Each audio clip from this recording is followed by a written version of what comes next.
intermediate value theorem is basically a way that we can prove that a function does not skip values. All right, first off, our function right here has to be continuous. So we start this theorem off with the following.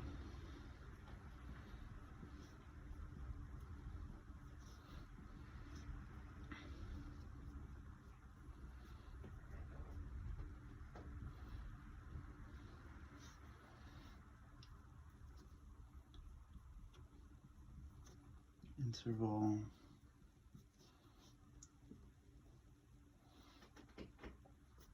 okay, so we need this function, our f of x, to be continuous, all right, on some interval from a to b. And then of course we can't have these two y values being the same thing, so we say f of a can't equal f of b.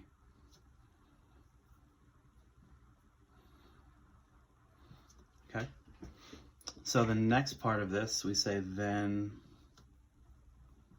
for every value m, okay, and m is just going to be some y point on this interval. Okay, so I'll put m right here. All right, so between my f of a and f of b, fa and fb, okay, there's going to be some c that matches up with that m. So we say, and c is going to be on the x-axis.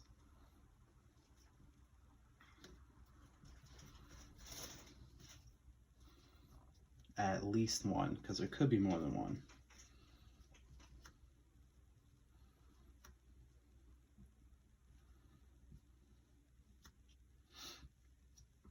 All right, so our c is on the x, all right, and that matches up with that m. So your f of c would be m. Okay, and we say that value of c is on, and we represent it like this, on a to b, such that f of c equals m. Okay, so if we have a continuous function, right, on the closed interval from a to b, then for every y in between those, right, we have to have at least one c where f of c is going to be equal to m. All right, so it's just proving that on a continuous function, we cannot skip values. All right, and that's all that this is saying. If the function is continuous on a closed interval, we can't skip values. If this thing is not continuous, then we do have the chance to skip, all right? And we say at least one c, because if this thing ducks back down, comes back up, I would have another c value that corresponds to that m, and that would be over here. Okay, so it's at least one value on there that we have to hit. All right, can't skip values. So one of the most useful ways we implement the intermediate value theorem is with the existence of zeros. All right, so we can prove that something will cross over the x-axis using the intermediate value theorem. So to do that, we say the same thing, right? If f of x is continuous on a closed interval from a to b, and f of a and f of b are not 0 and have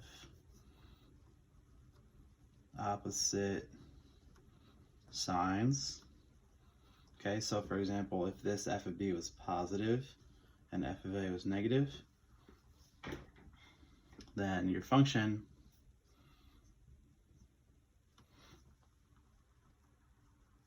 has at least 1, 0 on A to B. And we have open parentheses because it wouldn't be on the endpoints A to B. Okay? So basically what it's saying is if you have an A and B interval and your y value for that x is negative and your y value for your b is positive, then you have to cross over the x-axis at some point, right? So pretty much saying the same thing as the intermediate value theorem, but your c this time is your x value where we cross over the x-axis. All right, and that's how we prove existence of zeros, okay, or roots, same thing.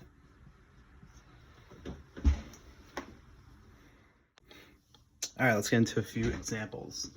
Prove that y equals sine x equals 0.3 at least once. All right, now to start this, I'm thinking IVT, I need my interval from A to B.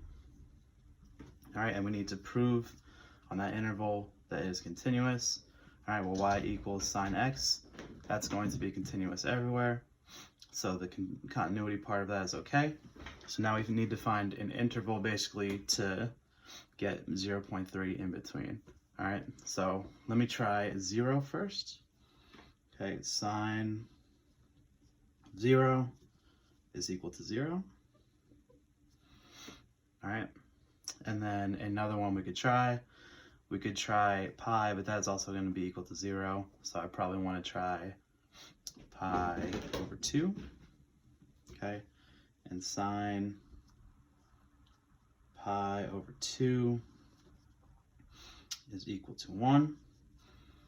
Okay, so now I have my A and my B, 0 to pi over 2. Okay, therefore, by IVT, 0.3 will have at least one solution. Okay, because the y value 0.3 will be in between our f of a, 0, and our f of b, 1. All right, it is continuous on that closed interval from 0 to pi over 2. So by IVT, I can prove that this function will equal 0.3 at least one time on the interval. Okay, here's another example. All right, use IVT to show that f of x equals x to the third plus x, takes on the value 9 for some x and 1 to 2. All right, so this time they give us our a and our b. All right, we need to see that it's continuous, x to the third plus x. I don't think that's going to give us any trouble anywhere. All right, so we need to check that 9 fits on that interval, or that some x in between 1 and 2 will take on the value 9. Don't care which value, we just need to prove that it's there. All right, so I'm going to plug in f of 1 first, 1 to the third plus 1, gave me 2. F of 2 now, plug that in, 2 to the third plus 2 equals 10. Okay, so my f of a is 2 and my f of b is 10. Therefore, by IVT, 9, or we could say f of x equals 9, has at least one solution. Okay, again, we're not asking you to find the x value where f of x is equal to 9. We just need to prove it. And since 9 is between 2 and 10, and we have a closed interval of 1 to 2, and this function is continuous on that interval of 1 to 2, it has to hit 9 at some point during that function.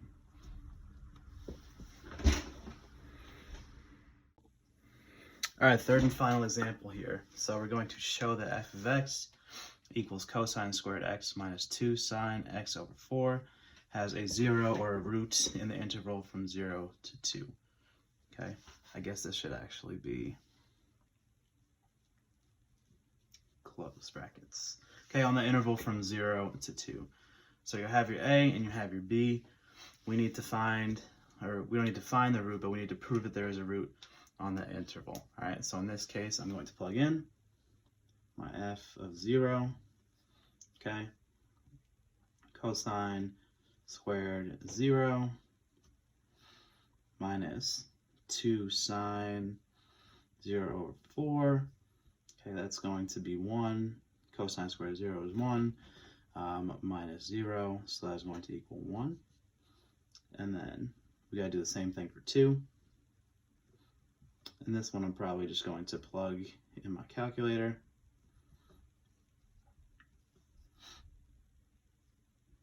And when I do that, I should get about negative 0.79. Okay? So, through IVT, okay, there must be at least 1 0 on 0 to 2. All right, because we need them to switch signs. All right, we do here, we have a positive at 1, and we have a negative 0.79. All right, so it has to cross over